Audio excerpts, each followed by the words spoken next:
And we welcome everyone to a new season of After Further Review, part of Three Browns, our series of Three Browns coverage. I'm Dave DiNatale, along with Jay Crawford. We are back for another year as we recap Browns games the morning after. And Jay, the Browns go to Arrowhead, control the game in the first half, let it slip in the second half, and lose 33-29.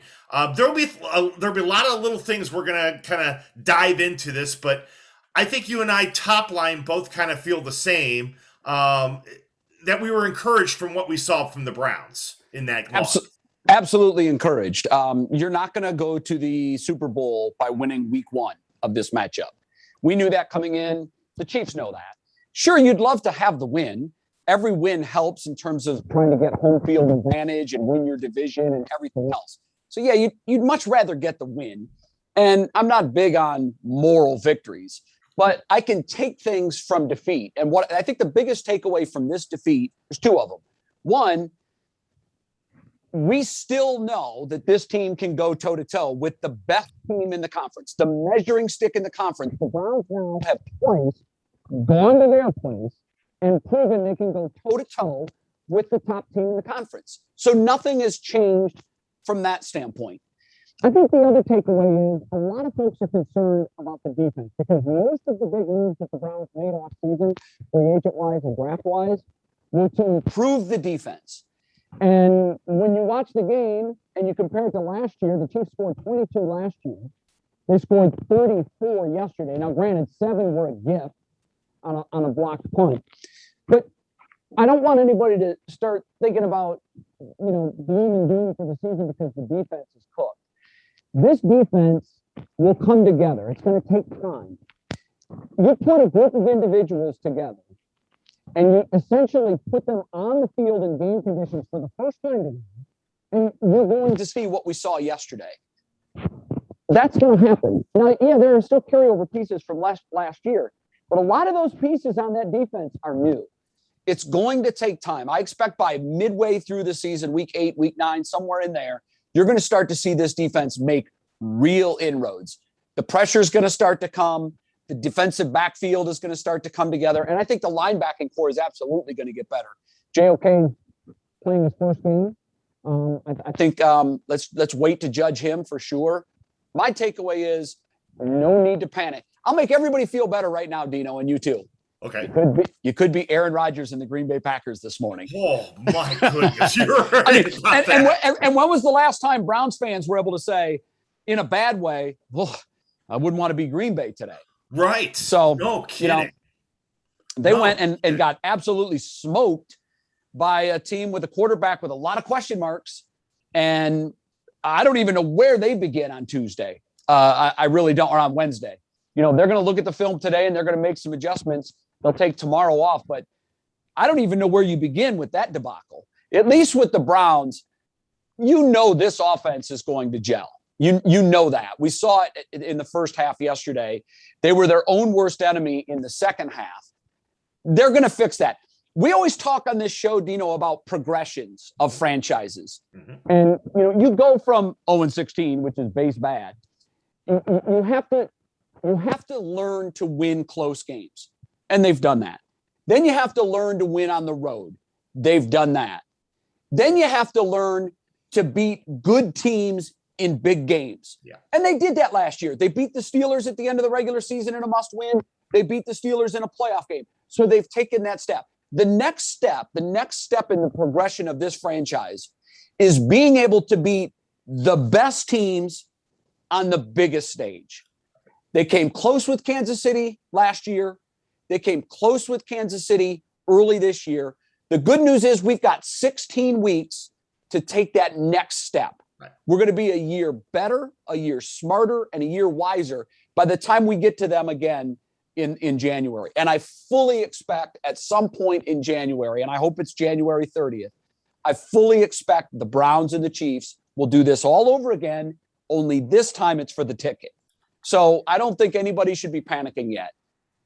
Yeah, if you saw on WKYC.com, both Jay, myself, and there were others in our 3 News team that, for our Browns season predictions, have the Browns going as far as the AFC Championship game. So, yeah, I'm full agreement. I think this is not the last the Browns will see this season of the Chiefs.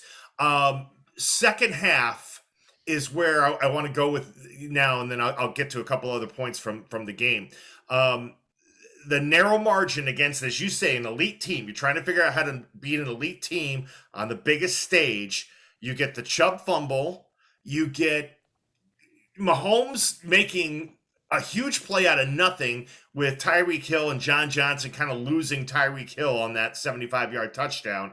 And then the Gillen mistake on the punt where, it's snapped, he drops it and eats the ball, and the Chiefs get good field position and score. Forgetting the Baker pick at the end, just those 3. That's your game right there. It is your game. And so I figure to beat Kansas City, you basically, unless they have a bad game, which they rarely do, to beat Kansas City, you go in knowing you've got to play a perfect game. And they did for a half. They went to sleep in the third quarter, were outscored 10-0. Then they put that 75-yard drive together with about 10 and a half minutes to go up 2 scores at 29-20. At that point, you were thinking, the woes of the third quarter are now behind you. You wrestled away the momentum. You now have a 2-score lead with 10 and a half to play. So if you keep taking care of your business on offense, you win the game. Yes. You know that. And immediately on defense, and I'm going to give credit to Tyreek Hill.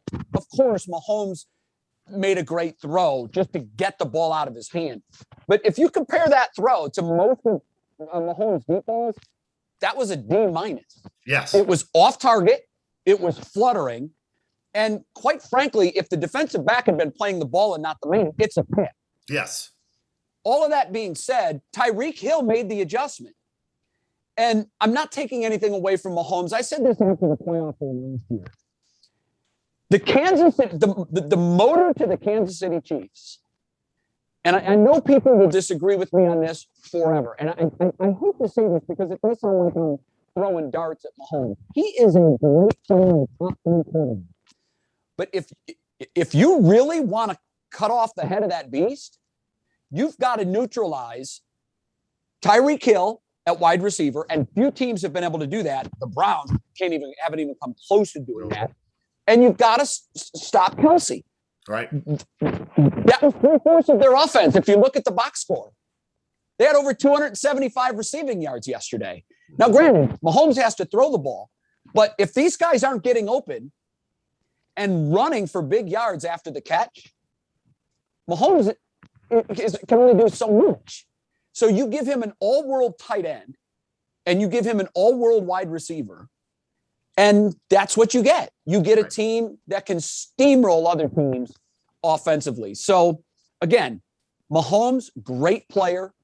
Hopefully, the takeaway from this, before they get ready to play them again, I know it's a big assumption, but if they do play them again in the postseason, they have got to go into that matchup with the mindset of controlling Kelsey and Hill. I don't know how they're going to do that. I don't. They haven't been able to do it so far, but Mahomes is going to get free, and he's going to run for first downs, and he's going to make plays. But if you're letting Kelsey and Hill run freely all day long, it's going to be an L. So they played the perfect game in the first half. They went to bed in the third quarter, and then really the wheels fell off after they went up 29-20. Yeah. We saw the very next play was the big touchdown. The Browns hadn't punted all day. What do? Most critical drive of the game. Most critical drive of the game. Because you've got to answer their momentum at the front. You go 3 and out. Right.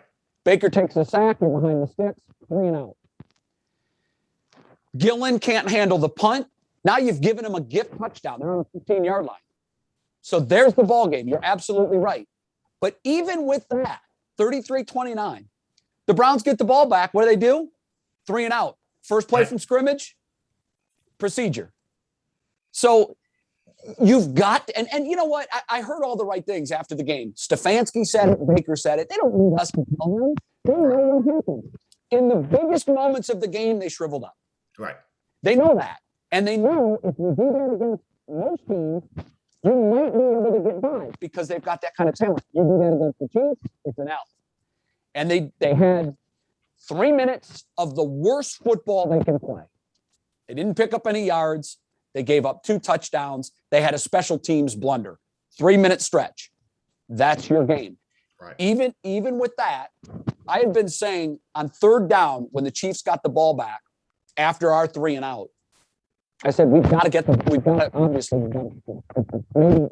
1 first down, 2 first downs, it's the ball game, especially how the Browns use their timeouts. On that 3rd down, right before they had to punt, I said to the folks I was watching, where is Myles Garrett? I haven't heard his name in a positive way for him. Myles Garrett has had a couple of penalties. He's got the rushing help he needs on the other end. Why is he not getting hit? Granted, best quarterback, I believe, best quarterback from an escapability standpoint on the field. But he finally stepped up in the biggest spot and made a play. And what that told me is, okay, that's what they need. They need a leader to step up in a big spot and make a huge play. And they did it. And then you're thinking, okay, let's see what can happen now. And then Baker throws the ill-advised ball, interception, game over. Incremental growth, okay? Incremental growth. Even though they completely wilted in that 3-minute stretch, they still had one of their best players step up and make a play when they most needed it to keep the game alive. Because if they convert on that play, the game's over. They take a couple of knees and it's in the books. At least Baker got the ball back and got a couple of reps in the 2-minute drill against a world-class team, made a couple of nice throws, and then old Baker popped up. And when he was throwing the ball as he was going down, I thought, this is going to be bad. Yeah. Just because, and the sad thing is he made 2 bad throws that I counted all day. He completed 75% of his passes. He threw for over 300 yards. I don't care who you do that against. That's most times, that's a win. Yes. But his misses were in really bad spots, and he really only had 2 bad balls all day. The throw to Njoku on the 3rd down that led to the punt on the second to last possession, that was an uncharacteristically bad throw in a big spot. He has to be better when the pressure is high. You know the saying, Dino, pressure does 2 things. It makes diamonds, and it bursts pipes. Yeah. And in those moments, in those situations, you're either a pipe or you're a diamond. And you're either shining or you're bursting. And in those 2 big critical moments, the pressure got to Baker, and he made his only 2 bad throws of the day. He's going to manage that pressure. The more he's in it, the more reps that he goes through, he's going to have a better understanding of how to manage those moments, how to slow things down and make it feel like the first throw of the football game. We saw Tom Brady on Thursday night. He's the best example I can offer in all of sports. Derek Jeter was close. In my mind, there's no better, not even Michael Jordan. There's no better player under pressure than Tom Brady, in my mind. I knew when the Buccaneers gave up that score to the Cowboys, I had no doubt in my mind what was going to happen. I knew, and most of the audience knew. Because Tom Brady has done that so often. And when I watch Brady operate in those situations, it's like I'm watching a guy in a preseason game. He's not rattled by anything. And he's just, his footwork is the same. He doesn't get choppy feet. He doesn't get jerky and bouncing in the pocket. He just looks like he's going through a practice rep.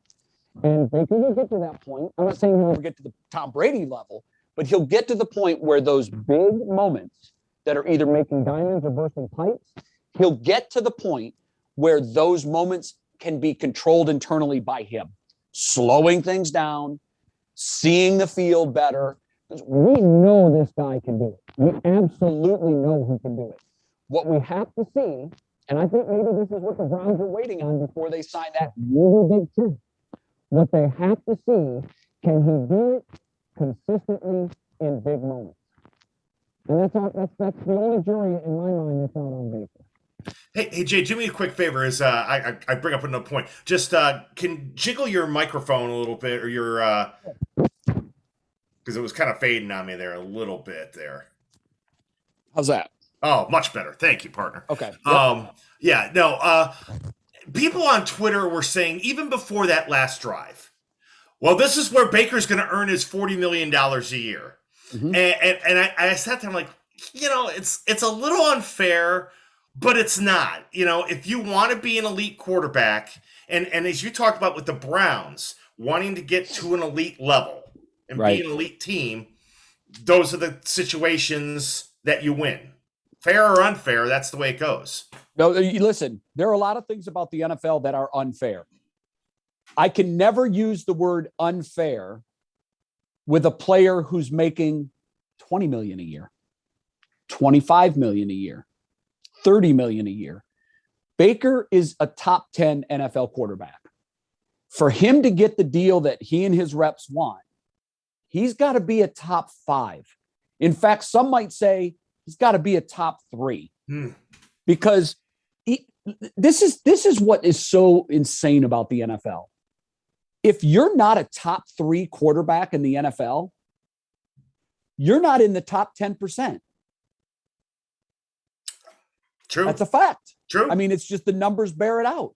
So if you're not a top 3 quarterback in the NFL, and I know that these things are subjective, you can look at them, but for me, they're not.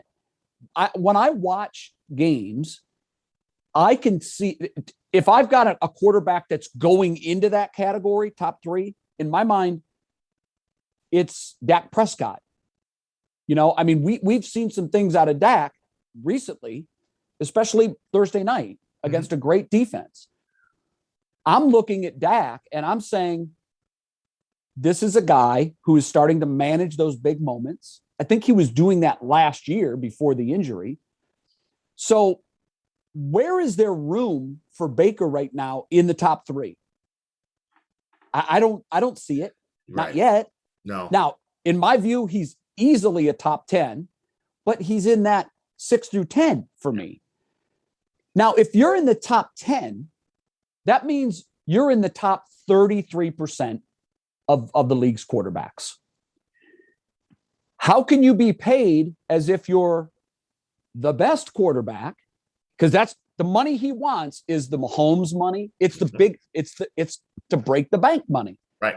And not ready yet. Not there yet. I think he's the Browns' long-term solution at quarterback, and we got to be careful here because he's better than the alternative. Yes. Yes. But I hope that Baker also understands I do have work to do. It's not right that I be paid top 2 or top 3 quarterback money in the league when I haven't quite. You've got to do more than that before teams start writing $40 million checks. Right. Because I'll tell you, it's easier to compete. Anybody will tell you this. It's easier to compete in the NFL when a quarterback is on a rookie deal or isn't taking $40 million of your cap money. Right. The thing that's going to be very difficult for the Chiefs moving forward is trying to maintain that championship caliber talent across the board while you're now paying your quarterback close to bank money. And that's going to be a reality for the Browns, and the Browns know that because they're going to have to pay Baker. And they know that they're going to have to pay him a lot, whether it's $40 million, $30 million, $28 million, whatever that number ends up being, it's going to be a substantially bigger number, and that means less money to pay your other 52. Right. And that's where things are really going to get interesting for this franchise. Yes. But I know. I see how you can look at that and say, wow, that's not fair, man. He's done a lot already. He has.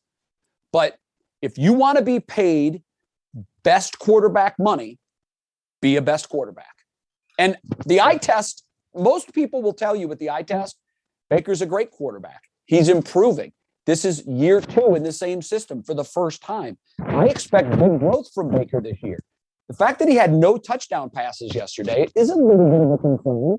It looks like we're going to be in 50-50 run class team. Right. But he's got weapons. And you would think that over the course of 4 quarters that there would have been one touchdown pass. And there wasn't. So right now, the numbers that matter for Baker, the number that he's going to be most judged on, there's 2 sets. and they're both right now 0-1. Touchdown to interception ratio, 0-1. One. Win-loss record, 0-1. That's not best quarterback money. Not yet. No. Not yet. No. He's close. Not yet. No. Let me get your reaction to what happened to Ronnie Harrison. Controversial play in the first quarter. You know, he's taking a Chief out of bounds and got tied up. And then you have an assistant coach come over, get into the play, make contact with him, and then Ronnie gives him a good push shove. Initially, and it was going to be unsportsmanlike against Kansas City, and then after further review, like the show, it becomes Harrison gets ejected. Shouldn't the coach have gotten ejected too? Minimum, yes. So the league is all about getting the instigator, right? Yes. Isn't that what they've said? They've made a push over the last couple of years to nail the instigator, because so often we used to hear that the announcers would say, "Oh, it's usually the second guy that retaliates that gets caught," and for so many years it was the guy who responded to the head slap that the refs didn't see after the play was done, and all the cameras see it, and the swat at the helmet. Oh, there comes the flag.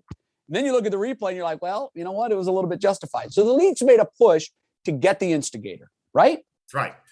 Well, I'm still a little unclear what the officials actually said in their ruling. Did they believe that Harrison was stepping on the Chiefs player? I didn't see it that way. I saw him kind of backing away, and his foot got stuck, and he came down on the player. Yeah. And then the coach saw that. The coach, probably thinking it was intentional, shoved the player. That's your instigation. That was an intentional act that was completely out of the league's framework of the rules. So I'm not condoning what Harrison did. Stupid move. You can't respond that way. You can't. You're gonna really hurt your team if you do that. I understand the impulse reaction. When you're pushed, the impulse is to push back. You've got to have more restraint in that situation. But I was a little confused as to why both Nance and Romo and most of the commentary that I was seeing later, not online, because I tend not to look at Twitter just because, it's like going in the bathroom and reading the material on the wall. Yes. There's no accountability. Opinions are flying, and most of them are crazy. So I tend not to judge off that. But I was reading some post-game comments from some writers that I respect. And I thought, wow, I must be missing this, because I don't see it as, oh, that was a no-brainer. Harrison had to be ejected. I would have, given the fact that he was shoved by the coach, I would have either ejected both or neither. Yeah. And I was a little surprised that the Browns had, suffer an ejection in that situation. And the guy that started it all with his shove of a player just gets no penalty whatsoever because it was offsetting. Right. The Chiefs weren't hurt at all by it, and the Browns lose a player for the rest of the game. That's overly punitive in my view. The other thing that we haven't talked about yet, when you lose Jim Mills, if you look at what their offensive production was for the football game, when Mills was in there, obviously the offense was clicking.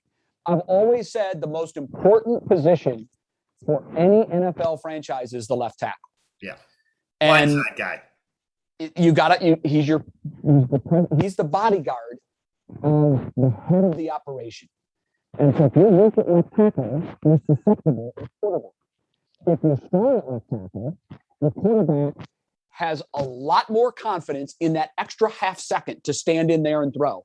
Not knowing what he can't do, but trusting his guys what he's doing. And that's huge, Dino, as you know. If a team has a bad left tackle, that quarterback's going to be trigger happy. He's going to get rid of the ball quicker than he normally would. He doesn't know what he can't do, and he doesn't trust what he already knows. So once Mills went out, I think there was a noticeable speed bump to the offense. We weren't as cohesive. We weren't clicking as we were when he was in the football game. And then obviously losing Harrison hurt us defensively.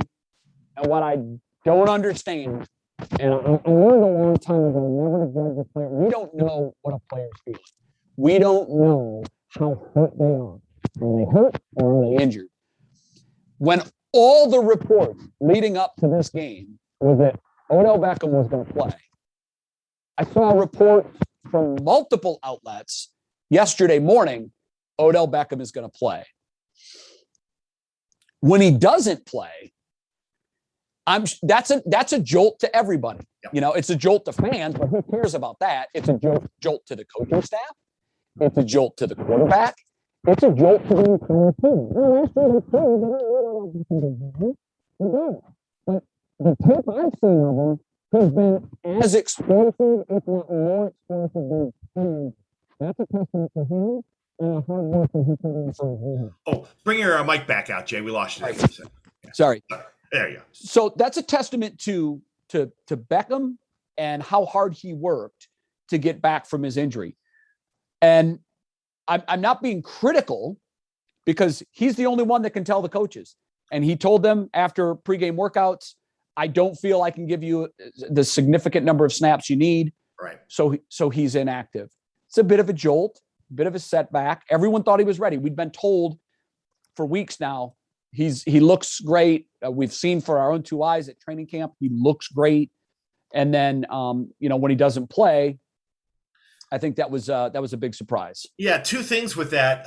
I remember, listening to Stefanski on Friday, and all of a sudden, just kind of like it was almost like Kevin had put the brake a little bit on. He was hedging. We'll see. Yeah, I'll let you know. And I was a little like, that doesn't feel good. The other thing is Beckham hasn't talked at training camp and practice. Right. He hadn't talked since I think he had his camp in the middle of July. So yeah, he hasn't talked either is interesting to me. Yeah, it's interesting too, to me. I don't know what's going on. I hope that it's just a little bit of a blip and that, that they have him for week 2. But I don't know, you just don't know. I want to see him out on the field. Most importantly, he's got to be healthy. Someone that's had 3 ACL injuries myself. I know that there is a component to the ACL injury psychologically that unless you've had that injury and you've tried to come back from it, you can't even begin to understand what that psychological component is. For one, the injury is ridiculously painful. Yeah. Like the first time I had mine, I believe that I actually went into shock because I was still trying to walk and put weight on it. And I was looking back on it now and from talking to those that were with me, they were like, yeah, you were super weird. You kept saying, no, it's fine. It's fine. It's going to be okay. When clearly my leg was double in size. It wasn't okay. Now I had a massive ACL, MCL, PCL, and needed microfracture surgery. It was a bad injury. But I think I was in shock. And then I remember coming back from it, cutting on it the first time, even though I was running linear in 4 months and almost at full speed in 5 months, and cutting and putting my foot in the ground and actually putting pressure on it at 7.5 months. And I thought, this is not a 12-month deal. I'll be okay. But when you start doing it in competition and you start putting serious pressure and cutting on it, it's in the back of your mind. One, because it hurts so much. Mm-hmm. You don't want that to happen again. But number 2, millions of dollars in another contract weren't at stake for me. Right. When you're the athlete, you're protecting your long-term interests. And in the back of your mind, your fear is, I do this again, and it might be a wrap. Right. At his age, a second one is not a good thing. Mm-hmm. So you start thinking and processing that psychologically. And I wouldn't be at all surprised. In fact, it's expected. And I've talked to doctors and I've talked to psychiatrists about this as well. That is a real phenomenon that has to be understood by those that have never experienced it. And I'm sure in Beckham's case, that's all being processed, Am I fully ready? It feels okay. But there's times, I've always said after my first one, I've always felt like I'm running on someone else's knee. I've never felt like it was my knee again. Really? And I don't know where he is now. Post rehab, my left leg was stronger than my right leg, and I'm right leg dominant. My right leg was always about 10% stronger than my left. But after my full rehab and after testing, and even through rehab, I continued to work out my right leg. After rehab, when we were stress testing both legs, my left leg was 10% stronger than my right leg. Wow. So, and I'm sure that's the case for Beckham because you're working so hard on that leg. But there's still a feeling of this isn't my leg. This feels different. And because it feels different, and because of the pain of it physically and the pain of it from the rehab and the pain emotionally of missing what you love to do, and also the fear of this could be it. So I don't blame him for wanting to make sure he's 100% ready, and he's the only guy that can tell us. That's it. So we've got to wait. We have to assume that he will tell us when he's ready, but you don't want him to come back at 95% because that's when you do run the risk of getting injured, so we just have to wait for it. Look, I don't blame him. It was a bit of a shock, I think, because now internally they might've been expecting him not to play, because when I heard Kevin start to hedge bets Friday, I thought, ooh, maybe he's not ready. But then when I saw the report Sunday, and I don't know who initiated that report, but when I first saw the report Sunday that he was playing, I'm like, wow, I guess he's ready to go. Yeah. And then, obviously shortly before, he's inactive, and that was that. I would think that it would be still a couple more weeks. I would just say, if they're going to keep him out week 1 in the big game, why would you play him against the Texans? Right. Okay, so now he wasn't ready for Kansas City. Give him a month, give him whatever he needs. When he's 100%, he'll come to you and he'll tell you, I'm good to go. I'm good to go. I just remember, when Jerry Rice tore his ACL and came back early on a Monday night to help the 49ers and ended up breaking, because I think he was trying to get a record or something. He was. But he ended up breaking his kneecap. And I sit there and go, I don't want that for Odell. No. I need 100% Beckham for December, January, for the rematch. When there's a rematch against the Chiefs, I need 100% OBJ for that, not in September. That's 100% right. And he made the right decision. Again, he's the only guy that can make it. Yeah. And if he's not 100% sure, he has to be strong enough to raise his hand and say, Coach, I can't give you what you need from me today. Now, the positive from that is we got to see probably more of Schwartz than we otherwise would have. And as far as I'm concerned, there were 2 huge surprises for me yesterday. I thought I knew Schwartz had burner speed. I mean, he's a world-class sprinter. I knew he could get behind defenses. The big surprise to me was his route running and his ability to catch the football. This is not a guy like Ronaldo Nehemiah who can run fast. Right. Okay. This is a guy who can run fast, who runs tight routes and can catch the football. That he almost came down with what would have been the catch of the day. Right. And so I'm looking at it saying, we found another star. And I know the coaching staff knows what they have with him. They've seen him in practice. If they didn't feel that he was going to be that good, they wouldn't have put him in that spot. So I think the other surprise for me, and this was in a bad way, I kept hearing all these reports about how the offense was gearing up for Kareem Hunt to get the ball in space. Yes. That wasn't good enough. That was a fail because, again, we ran him a lot between the tackles. He didn't get much action at all for starters. I just need to see him more. I do. I need to see Kareem Hunt more. Kareem Hunt. And I think that we did this with Duke Johnson. I always thought with Duke, I'm like, they've got a Maserati and they just don't know what to do with him. That's it. I thought Duke had incredible upside. And I think one of the shames of Duke's career is the fact that he didn't get to play with a team that had horses around him, because he could have been a 1,500 yard a year back. and an explosive pass catcher out of the backfield. I thought he had a lot more to offer than the Browns were ever able to tap into. And there was a time there when we were 0-16 or 1-15. I remember at the end of the year going, we have one football player. One. Yeah. And his name is Duke. And that's it.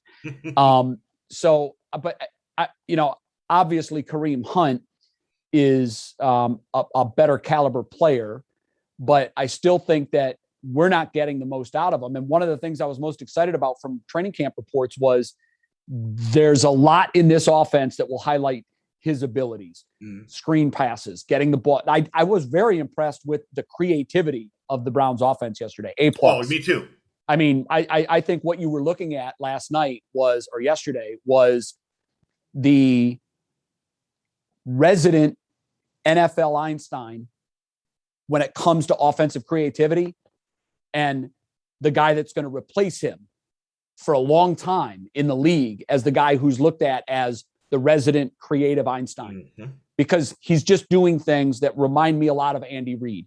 And that's why I think if I'm the Browns after last season, I'm going back and watching Kareem Hunt with the Chiefs and all the creative ways they were able to put the pigskin in his hand. And I'm going to duplicate that. And I thought that's what we were going to get. And maybe we will down the road. I don't know, but we didn't see it yesterday. And I was disappointed by that. Yeah, I would agree. All right, so as we kind of wrap up this week here, the Browns will have their home opener on Sunday against the Texans. And, everybody thought, well, geez, Houston's a team that's going to be in tank mode. They're not because of the off-the-field issues. Watson's not playing. They're going with, they're just trying to kind of figure it out and just kind of play the string out. And lo and behold, they go out and they hand Urban Meyer and the Jacksonville Jaguars a victory yesterday. And but this is a team. I mean, you look on the schedule and say, well, Houston's coming. This isn't the Houston Texans of 3 years ago. This is a team the Browns have to beat. My takeaway from yesterday was that Urban Meyer is in for a real long season. And I don't know how he's going to handle that, Jay. I don't either, because he's going to lose more games by November than he lost at Ohio State. Yes. He didn't lose there. He lost 9 games total at Ohio State. He's going to lose 10. You're right. He's going to lose 10 by November. I don't see where the wins come from. Now, I know Trevor Lawrence is young and there's going to be growth, and Urban will figure out the paces of the NFL. But what I thought we were looking at yesterday, to be perfectly honest with you, was the number one pick bowl. Yes. I thought the winner of this game might end up regretting that they won, because I don't know that either of them are going to rack up more wins than they have fingers on one hand. So I'm thinking if you lose that game, you're in a better position to be the number one pick next year. The fact that there's that big of a difference between number 31 in my mind and number 32 is frightening for Urban. Now, the other thing is, I think Houston is probably going to be a little bit better than we expect. And let's hope that in Berea right now, they're in a position where they can't say that we can take our foot off the gas. We've got Houston coming in. Not that you do that consciously, but subconsciously, do you put in the same effort for a Houston week that you do for a Kansas City week as you do for a Kansas City week? So, my hope is that Houston comes in here, we manhandle them, we get the confidence going, and we realize, okay, guys, we got hit in the mouth by a great football team. We hit them in the mouth too. Then we came back the next week in our home opener and we did what we were supposed to do. So I think this is a huge game, obviously, for the Browns, because you know that what fans do when the schedule comes out, we go through it, and I hate this process. Yes, the schedule game. Yes, the schedule game. Win. And every year, when you go back at the end of the season and you compare your preseason wins and losses to what actually happened, there's 3 games you never expected to lose that you win. Right. And there's 2 or 3 games, hopefully more, that you didn't count as wins or that you counted as wins that were losses, and the same thing the other way. You thought for sure they were going to be losses, but you somehow found a way to win. So, but so far, we're holding serve. I think everybody thought that the Browns, I know I picked the Browns to lose a close game. I figured they would cover. They would be within the 6 points that Vegas was giving, but they would lose. This game, I figured they will win and they will cover the spread. So, we're holding serve so far, but at some point, there's going to be a seismic shift in the expectations. Yeah. And the one thing you absolutely have to do if you want to meet your goals, and this team's goals are very high. I believe this team's goal is to play in a Super Bowl. If it's not, they need to reassess. But if you want to play in a Super Bowl, you have to do two things. You have to beat more good teams than you lose to. And you absolutely have to hold serve in the games that you're supposed to win. If you do that, you can be on track to reach that goal. And, the bad news is if Baltimore wins tonight, we're a game out of first place. Yeah. And we're trailing all three. Cincinnati looked good. Pittsburgh looked shaky on offense, but did enough to beat a very good football team. So, this division is going to be what this division always is. Baltimore and Pittsburgh are going to win double-digit games. Cincinnati is coming fast. Yeah. They're not the Cincinnati of old. I firmly believe that Joe is going to have the kind of year that Baker had last year. Yeah. So, the wins are going to be hard to come by. And if you figure those divisional games on the road are 3 losses, which usually that's kind of where you start. Now you're at 4 losses. Yeah. So if you win everything else, you're 13-4. That'll be good enough for a 1 or a 2. Might even be good enough for home field. But is Kansas City going to lose 5 games? Because if we lose 4, they have to lose 5. Right. If we want to be home. And so, what we may have, I think the biggest disappointment of the loss is the fact that the team that we have to be better than to be home through the playoffs now has a huge advantage on us. Yeah. Forget the one game in the standings. They beat us head to head. Head to head. Yeah. And that's critical. Yeah, I'm gonna add 2 corollaries to the Crawford rule there. Yeah, I think it's being able to win in your division and being able to win at home, hold serve at home. Have to win at home. Yeah, you got to hold serve at home. You got to. I mean, it's going to be. I can only imagine what it's going to be like with a full First Energy Stadium for the first time in 2 years, coming off of a remarkable season. Just I remember Jimmy Donovan's last words in the stadium as the Browns clinched the playoffs. All we're missing is you. Now you are going to be at the stadium on Sunday. Let's make it special. Yeah, absolutely. And I think it will be.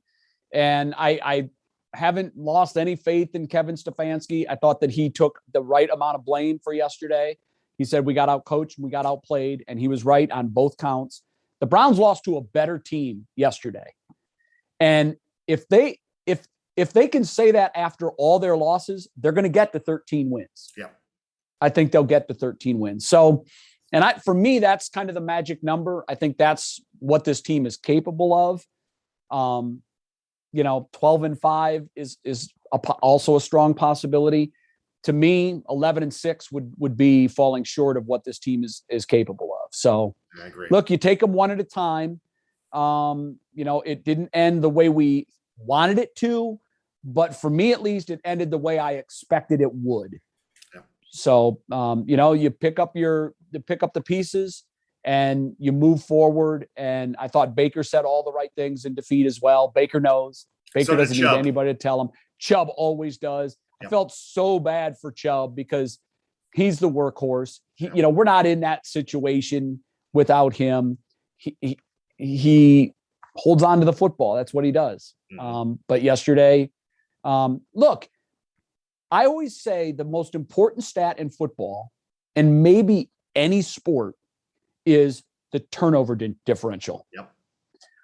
Where are you in the micro game to game, and where are you in the season? And if you want to do something that's a fun exercise, I haven't done it in a couple of years, but I did it a couple of times when I was at ESPN. I would look at the turnover differential and the final score. And I don't remember what the percentages were, but it was an overwhelming, like in the 80%. If you win the turnover battle, you win the football game. Yeah. And yesterday, Kansas City played a perfect game. They took care of the ball, and we turned it over twice. Yeah. Three times, because even though the Gillen, that's a turnover on downs, right? Yeah. I mean, it's a turnover. Yeah, it felt like a turnover. Yeah, because the benefit of the turnover is the flipping of field position. Mm-hmm. That's the big benefit of the turnover. And in some cases, if it's deep in your territory and you get a pick, it's not so much field position based. Now it's directly related to the scoreboard. You took points off the board for them. But with that turnover, with the Gillen turnover, you gave them 7. That was in my mind, I know the Baker turnover ended the game, but in my mind, the play of the game was the Gillen missnap. Because if you just get the ball off there, you now force Kansas City to go the length of the field. Right. When you challenge them to go 15 yards, you might as well just let them go, keep the clock, and move on. Right. And so, I look at it. I know the stat sheet says 2 turnovers. I in my mind, we turned it over 3 times. Kansas City didn't turn it over at all. The fact that we were within 4 points tells you how good we played the rest of the game. Right. Kansas City knows that the Cleveland Browns are on their par. They know that. They also know that when the chips are down and plays have to be made, they've got the mo. They've got the experience of doing it in 2 games. The Browns have that question mark in their head. Are we going to have a costly turnover here? Are we going to drop a key pass? Are we going to fumble? Are we going to do something that will cost us the football game? Because right now, the recent history, that's what it is. And the Chiefs' recent history is we're going to make the plays that we need to make to win the game. And you've got to do something to flip that momentum. And hopefully they can do that when they meet again in January, should they meet again. Yes, we hope so, indeed. Jay, as always, my friend, thank you so much for being with me here on a Monday morning as we look back on this. And we'll look forward to seeing you a little bit later on today on What's New at 5 o'clock. We'll see you then, Dino. All right. Thanks, everybody, for watching After Further Review right here on WKYC.com.